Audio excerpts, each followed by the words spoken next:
নমস্কার।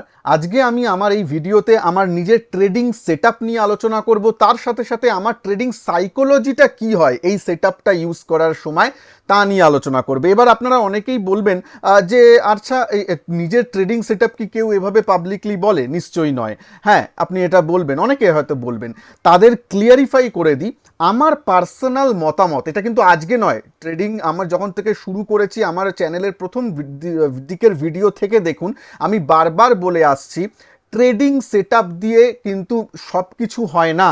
ট্রেডিং সাইকোলজিটা হচ্ছে, আপনার সাকসেসফুল ট্রেডার হতে গেলে তার 80% হচ্ছে trading psychology. As a tedder আপনি কিভাবে নিজেকে প্রেজেন্ট করছেন, কিভাবে মার্কেটে আপনার সাইকোলজিটা কিভাবে চলছে, আপনার মানসিকতাটা কেমন, আপনি কি সত্যি সাকসেসফুল ট্রেডারের মতো চিন্তাধারা করতে শিখছেন বা পারছেন, তার উপরেই কিন্তু ডিপেন্ড করে। সেটাই কিন্তু 80%, বাদ বাকি 20% আমি মনে করি হ্যাঁ ট্রেডিং সেটআপ বা অন্যান্য যে টেকনিক্যাল ইন্ডিকেটার্সগুলো হয় সেগুলো। সুতরাং 20% শেয়ার করলে কিছু হয় না, 80%টা আপনাকে নিজেকেই তৈরি করতে হবে। আমরা জাস্ট হেল্প করতে পারি, ধরুন আমি একটু হেল্প করতে পারি যে কিভাবে আমার ট্রেডিং সাইকোলজিটা কি হয়, কিন্তু ট্রেডিং সাইকোলজিটা কিন্তু আপনাকে নিজেকেই প্র্যাকটিসের মাধ্যমে ডেভেলপ করতে হবে। ঠিক আছে? তাই জন্য আর ট্রেডিং সেটআপ দিয়ে দিলেই যদি কেউ সেম ট্রেডিং করতে পারতো, তাহলে মানে এত যে ট্রেডিং সেটআপ বিক্রি হয়, বাজারেও বিক্রি হয়, সেটা নিয়ে তো সবাই বড়লোক হয়ে যেতে পারতো। তা কি হয়?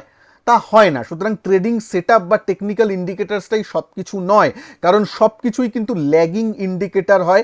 আপনার প্রাইস অ্যাকশনটা বুঝতে হয়, সাইকোলজিটা বুঝতে হয়। তাই জন্য আমি এই ভিডিওতে ট্রেডিং সেটআপের সাথে সাথে সাইকোলজিটাকেও একটু টাচ করব, যেটা আমি মনে করি ইম্পর্টেন্ট। চলুন শুরু করি।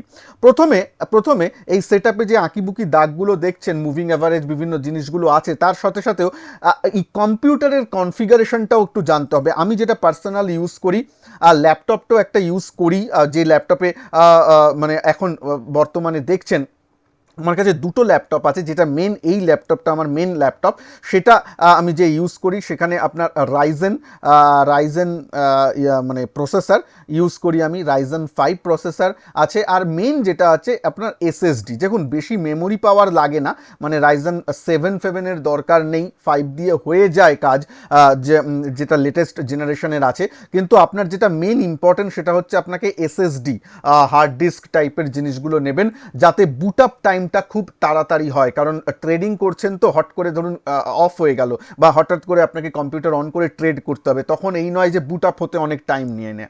তাই জন্য এসএসডি সেট আপ নেবেন, একটু ফাস্ট যাতে হয়, এই জিনিসগুলো আপনাদের নিতে হবে। আচ্ছা, তার সাথে সাথে আরেকটা জিনিস আমি ইউজ করি, এবার অনেকে মানে মোবাইল তো ইউজ করবই, মোবাইলের জন্য আমার কাছে মানে মাঝে মাঝে আমি যখন বাইরে থাকি তখন আমার কাছে পাতি মানে অ্যান্ড্রয়েড মোবাইল, যেটা আপনাদের সবার কাছেই হয়, অ্যান্ড্রয়েডের মোবাইল আছে সেটাই আমি ইউজ করি যখন আমি বাইরে থাকি, ল্যাপটপ সামনে থাকে না। তার জন্য আলাদা স্ক্রিন আমি ইউজ করি কিনা আপনারা প্রশ্ন করতে পারেন। ভেরি রেয়ারলি আমি ল্যাপটপেই পছন্দ করি, কারণ আমার ওয়াইড স্ক্রিন ল্যাপটপ, সুতরাং আমি সেখানে কমফোর্টেবল। হ্যাঁ, স্ক্রিনটা আপনি দেখতেই পাচ্ছেন, স্ক্রিনে আমি কমফোর্টেবল করার জন্যে। আচ্ছা, এইবার এটা তো মোটামুটি আমার ট্রেডিংয়ের ইকুইপমেন্ট নিয়ে হয়ে গেল। তাছাড়া এমনি মাউস, আমি আমি আমি কি যে ল্যাপটপে যে মানে মাউস প্যাড থাকে সেটা আমি অতটা ইউজ করতে পারি না, অতটা ভালো লাগে না, তার জন্য আমার আলাদা মাউস প্যাড এরকম আছে, সেটা দিয়ে আমি ইউজ করি। ঠিক আছে, এই হয়ে গেল বেসিক সেটআপ, মানে যেটা আমার আছে। আচ্ছা, ল্যাপটপ কি খুবই জরুরি প্রথমের দিকে যারা ট্রেড করতে চান? না, প্রথমের দিকে মোবাইল দিয়েও ট্রেড করা যায়। আস্তে আস্তে যখন আপনার সেটআপটা একটু বড় বেশি হবে, টেকনিক্যাল অ্যানালিসিসগুলো বেশি ভালোভাবে করতে চান, তখন একটা ল্যাপটপের অবশ্যই দরকার পরবর্তীকালে। ঠিক আছে, আমারও প্রথম লাইফে কিন্তু প্রথমেই ল্যাপটপ ছিল না। আচ্ছা, এইবার আমি শুরু করি যে ইন্ডিকেটার, তার জন্য আমি চার্টটাকে একটু বড় করে দেবো, নিফটির চার্টটাই দেখি, যেটা আজকে রানিং মার্কেটে করার ভিডিওটা এই জন্যই যে রানিং মার্কেটে অ্যাটলিস্ট আপনারা জিনিসটাকে একটু ভালো ডাইনামিক্যালি বুঝতে পারবেন বা আমি বোঝাতে পারবো। প্রথম কথা হচ্ছে, এই লাইনগুলো ছেড়ে দিন, প্রথমে আপনি দেখবেন তিনটে ইন্ডিকেটার আছে, এটাকে মুভিং অ্যাভারেজ বলি। মুভিং অ্যাভারেজগুলো কিন্তু আমি তিনটে মেনলি ইউজ করি ট্রেডিংয়ের জন্য, 200 ডেজ মুভিং অ্যাভারেজ, একটা 20 ডেজ মুভিং অ্যাভারেজ, আর একটা 50 days moving average. Obviously exponential moving average আমি ইউজ করি। তার সাথে আমি ইউজ করি পিভট পয়েন্টস। অনেকে বলবেন সঞ্জয় পিভট পয়েন্টসটা কীভাবে ড্র করব, কিছু না, প্রত্যেকটা চার্টেই এটা পাওয়া যায়। স্টাডিজে যাবেন, পিভট পয়েন্ট টাইপ করলেই আপনার পিভট পয়েন্টস জিনিসটা চলে আসবে, পিভট পয়েন্টস, ঠিক আছে। অনেক সময় পিভট পয়েন্টের কালারগুলো অন্যরকম আসে বা অনেকগুলো আসে, সেখানে পিভট পয়েন্ট চুজ করার পর সেটিংসে চলে যাবেন। প্রত্যেকটা যখন ড্রয়িং করবেন তার সেটিংস এই দিকে চলে আসে, সেটিংসে গিয়ে একটু চেঞ্জ করে দেবেন ট্রেডিং ভিউতে, তখন দেখবেন যে আপনার সেম কালার, এই যে লাল মানে সবুজ দিয়ে আপনার সাপোর্ট, লাল দিয়ে রেজিস্ট্যান্স, এগুলো কিন্তু চলে আসবে। পিভট কীভাবে করতে হয় ড্রয়িং, তার উপর যদি ভিডিও আপনি চান, পুরো ভিডিও একটা পুরো ক্লাস আমার কাছে কিন্তু করা আছে, সেটা প্লিজ দেখবেন। বারবার আমি বলি, এই যে ট্রেডিং ইন্ডিকেটারগুলো আমি কিভাবে ইউজ করি, শেয়ার মার্কেট ফ্রি কোর্স প্লেলিস্টে আপনি যাবেন, প্লেলিস্টে যাবেন, এইখানে দেখুন প্লেলিস্টের কিন্তু এইখানে যে প্লেলিস্টটা আপনি দেখতে পাচ্ছেন, সেখানে কিন্তু জিনিসগুলো আমার পুরো এই যে শেয়ার মার্কেটে পুরো আমার 10-12টা ক্লাস, 19টা ভিডিও আছে, 19টা ক্লাসের কিন্তু পুরো ভিডিও আছে এখানে পিভট পয়েন্ট, সাপোর্ট, রেজিস্ট্যান্স এইসব নিয়ে কিন্তু ভিডিওগুলো আছে, সেখানেই আমি পিভট পয়েন্ট নিয়েও আলোচনা করেছি। সুতরাং প্লিজ সেগুলো দেখবেন। এই যে support, resistance and trading strategy, এইখানেই কিন্তু আমি পিভট পয়েন্ট এইসব নিয়ে আলোচনা করেছি। এখানে কিভাবে ড্র করতে হয় সেগুলো বলেছি, হ্যাঁ সবগুলো বলা আছে। এই যে কীভাবে ড্র করতে হয়, এগুলোর সিগনিফিকেন্সটা কি, সব কিছু বলা আছে। প্লিজ সেগুলো একটু আপনারা কিন্তু দেখে নেবেন, ঠিক আছে। এই ভিডিও, এই প্লেলিস্টের লিঙ্ক এই ভিডিও ডেসক্রিপশন বক্সেও আমি দিয়ে রেখেছি। হলো, 3টে মুভিং অ্যাভারেজ বোঝা গেল, পিভট পয়েন্ট বোঝা গেল। নিচে একটা জিনিস আছে, সেটাকে আমি বলি আরএসআইটা আমি ইউজ করি, একটু রেয়ারলি ইউজ করি। সবগুলো কেন, কি সিগনিফিকেন্স, আমি একটু টাচ করে যাব, আপনি শুনুন। আরএসআইটা ওভারবট বা ওভারসোল্ড কিনা মার্কেট, সেটা বোঝায়। 20-র নিচে বা 20-র আশেপাশে থাকলে ওভারসোল্ড, আর 70 থেকে 80-র উপরে থাকলে মোটামুটি ওভারবট টাইপের হয়। তবে মার্কেট অনেকটা সময় ধরে ওভারবট থাকতে পারে, আবার ডাউনওয়ার্ড মার্কেটে, বিয়ার ফেজে মার্কেট অনেকক্ষণ ধরে ওভারসোল্ড থাকতে পারে। সুতরাং এটা দিয়েই যে মেন আপনি ডিসিশন নিয়ে নেবেন ট্রেডিংয়ের, তা কিন্তু নয়। এটা বলার পিছনে কারণ আছে। প্রত্যেকটা ইন্ডিকেটর, এখানে যেটা বললাম, যে কোনো ইন্ডিকেটর, এখানে যেটা বললাম বলে না, যে কোনো ইন্ডিকেটর আপনার সবসময় ল্যাগিং ইন্ডিকেটর হয়। কখনোই আপনি ফরওয়ার্ড ইন্ডিকেটর পাবেন না, ল্যাগিং ইন্ডিকেটর। কেন, সব কিছুই প্রাইস অ্যাকশনের উপর ডিপেন্ড করে। তাই জন্য সব থেকে বড় যে ইন্ডিকেটর, যেটা ইমোশনালি আমি ইউজ করি বা যার উপর আমি বেশি জোর দিই, সেটা হচ্ছে ক্যান্ডেল স্টিক প্যাটার্ন। এক একটা ক্যান্ডেল স্টিক যখন তৈরি হয়, সেগুলো কিন্তু আমাদেরকে বলে দেয় যে ইমোশনটা কেমন চলছে, ঠিক আছে। সেই ক্যান্ডেলস্টিক প্যাটার্নের উপরেই আমার পুরো একটা ভিডিও আছে, এইটা free complete candlestick patterns course, please এটা দেখে নেবেন। এখানে কিন্তু আমি প্রত্যেকটা ক্যান্ডেলস্টিকের ইমোশনটা আমি বুঝিয়েছি। আর ক্যান্ডেলস্টিক তৈরি হলেই হবে না, ক্যান্ডেলস্টিক কিভাবে তৈরি হচ্ছে এবং চার্টের কোথায় তৈরি হচ্ছে, তার উপর কিন্তু সিগনিফিকেন্সটা হয়, ঠিক আছে। এই 4-3টে কথা বলার পর এবার আমি বলবো যে আমি কোন টাইম ফ্রেমটা ইউজ করি। মেনলি যখন আমি ট্রেড করি, তখন আমি মোটামুটি 15 মিনিটস ট্রেডিং টাইম ফ্রেমটা ইউজ করি। যারা আমার লাইভ ট্রেডিং দেখেন তারা জানেনই 15 মিনিটসটা আমি প্রেফার করি। এই নয় যে 5 মিনিটস আমি দেখি না, 5 মিনিটস তো দেখি কখনো, কিন্তু খুব একটা নয়, কেন খুব নয়েজটা বেশি থাকে। আমি অতটা কুইক মুভমেন্টের দরকারও নেই। 15 মিনিটসে আমি কমফোর্টেবল, তাই জন্য আমি 15 মিনিটসটা একটু দেখি, ঠিক আছে। এইবার তার সাথে সাথে আমি কিন্তু আরেকটা চার্ট দেখি, যেটা একটু লঙ্গার টার্মের আমার ট্রেন্ড বুঝতে সাহায্য করে, সেটা হচ্ছে ডেইলি চার্ট। যখন আমি নেক্সট দিনের বাজার আপনাদের নিয়ে আলোচনা করি, দেখবেন ডেইলি চার্টটা আমি ওপেন করি, ডেইলি চার্টটা আমি রাখি, ডেইলি চার্টের ব্যাপারটাও আমি কিন্তু দেখি। যেমন ধরুন, এবার আমি একটু সিগনিফিকেন্সে আসি। এইখানে দেখুন একটা বক্স যদি আমি ডেইলি চার্টে বানাই, এখানে 3-4-5 দিন ধরে কিন্তু এই বক্সের মধ্যেই ওঠানামা করেছে, আজকে একটু ব্রেকআউট দিয়েছে। এবার এই ব্রেকআউটটা সাস্টেন হলে কিন্তু একটু ভালো দিকে যেতে পারে। এই ব্যাপারগুলো কিন্তু আপনি 15 মিনিট চার্টে অতটা পাবেন না। একটু বিগার পিকচার দেখতে গেলে আপনাকে কিন্তু ডেইলি চার্টটা আমি ফলো করি পার্সোনালি, ঠিক আছে। আর আমি মনে করি প্রত্যেকের, এবার অনেকে হয়তো কমেন্ট বক্সে লিখবেন যে সঞ্জয় আমি এই সেটআপটা ইউজ করি, এটা কি ঠিক বা ভুল বলে কোনো ব্যাপার নেই। আপনি যেটাতে কমফোর্টেবল সেটা ইউজ করবেন। প্রথম কথা, যেটাতে কমফোর্টেবল, এরকম কোনো ইন্ডিকেটর নেই যেটা জাদুকাঠি, মানে ওটা দেখলেই সব কিছু হয়ে যাবে, তা নয়।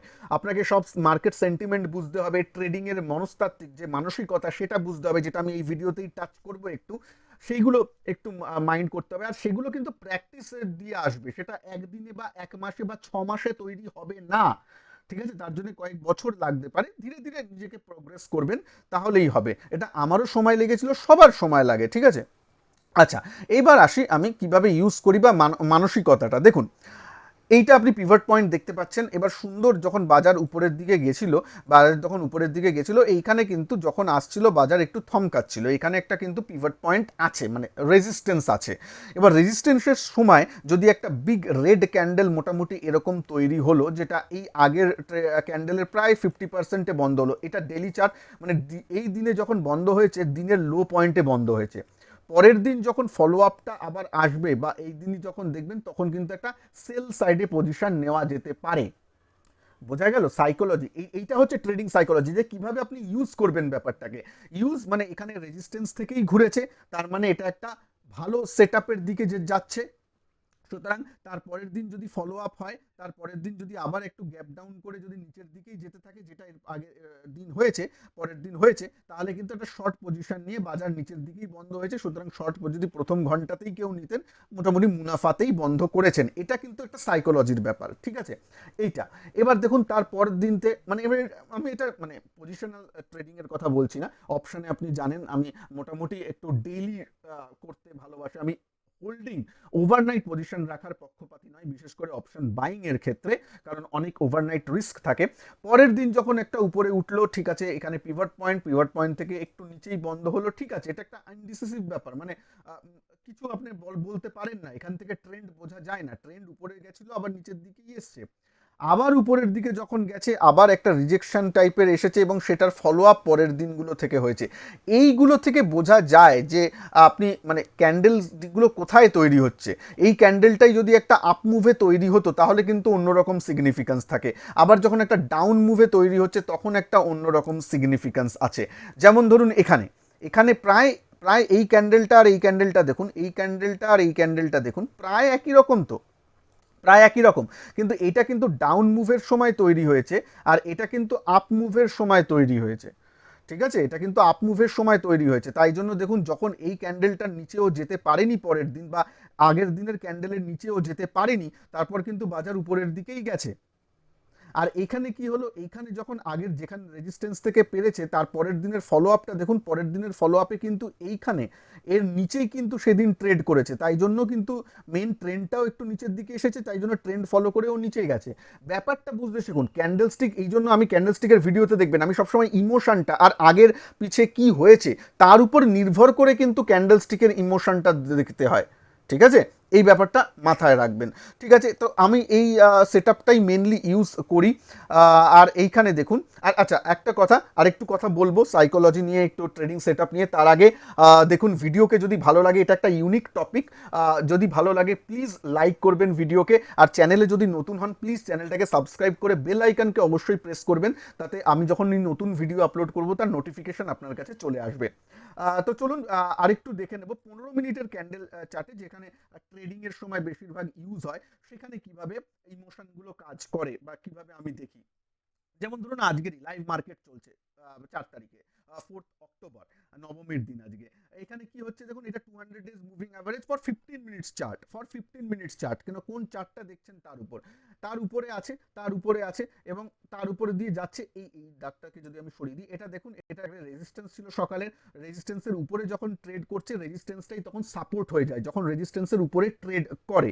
এখন দেখুন রেজিস্ট্যান্সের উপরে ট্রেড করছে, তার যতক্ষণ না এই রেজিস্ট্যান্সের নিচে যাবে ততক্ষণ ট্রেডিং সাইকোলজি বা আমাদের কি বলবে আমার সেটআপ, যে হ্যাঁ ঠিক আছে বাজার ঠিকঠাক আছে, পজিটিভ দিকেই বাজার আছে, এইটা বোঝা যাবে।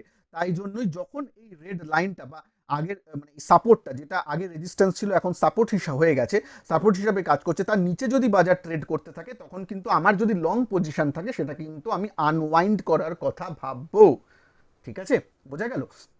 সুতরাং কি ভাবে আপনি সেটআপটাকে দেখছেন সেটাকেও মানে সেটাও মাইনে রাখে, এই নয় যে মেকানিক্যালি আমরা সব করে যাব, তাও নয়, একটু ইমোশনটা বুঝতে হবে, একটু সাইকোলজিটাকে বুঝতে হবে। প্লাস সাইকোলজি কেন বলছি, এইখানে অনেকেই করতে পারেন যে হ্যাঁ উপরের দিকেই যাচ্ছে, আমি একটু 50% প্রফিটটা বুক করে বাদবাকিটা রাইড করলাম, এইগুলো কিন্তু নিজে থেকে আপনার ট্রেডিং স্টাইলের উপর নির্ভর করছে, আপনি অ্যাগ্রেসিভ ট্রেডার নাকি একটু মডারেট রিস্ক টেকিং ট্রেডার, তার উপর নির্ভর করছে, সেইগুলোকেও কিন্তু একটু খেয়াল রাখতে হবে। তবে এই যে 3-4টে দেখলেন, এই কটাই আমি ইউজ করি ইন্ডিকেটর।